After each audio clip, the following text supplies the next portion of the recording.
Welcome back again, my beautiful people. I have this beautiful question for you. Now, this question is about my students, those that pass and those that fail. I want to know how many people that wrote the exam, and I have their mean score. Let us go to the board. And the question is, the mean score of a group of students who pass an exam is 35.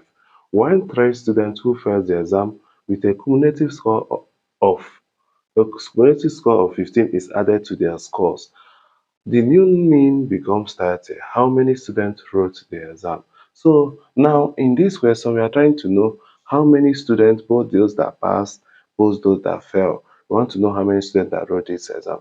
And for us to know how many people that wrote this exam, we need to find the total score of the students.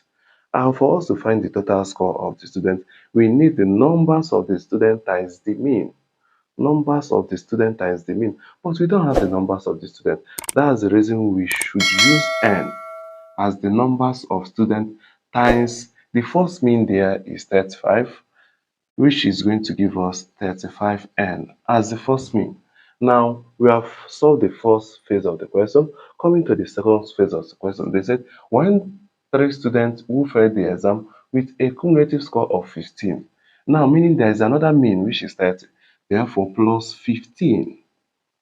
And for us to get mean, is total numbers of items total numbers of items over numbers of items over the numbers of items there, like the numbers of the students we don't know, but they gave us three students, which is n plus 3 is equals to 30. 30 is the mean. So the next thing we need to do in this particular question, we go straight with cross multiplication. This one becomes over 1.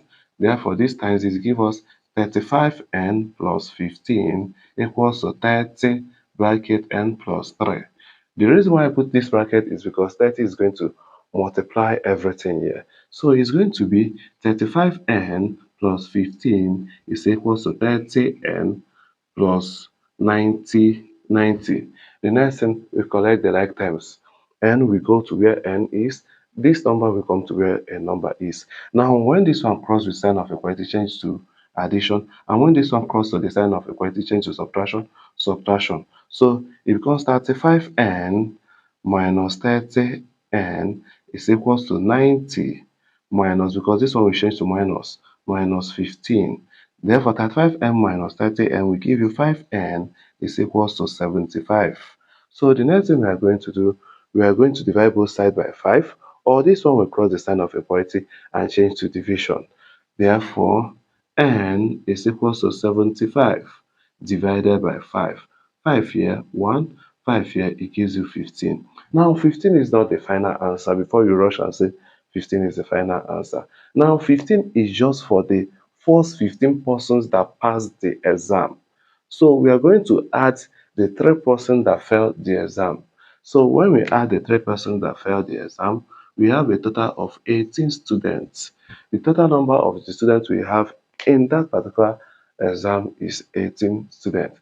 If you like this video, what you can do for me is to click on the like button, click on that subscribe button, and share this video. And moreover, don't be greedy to this video.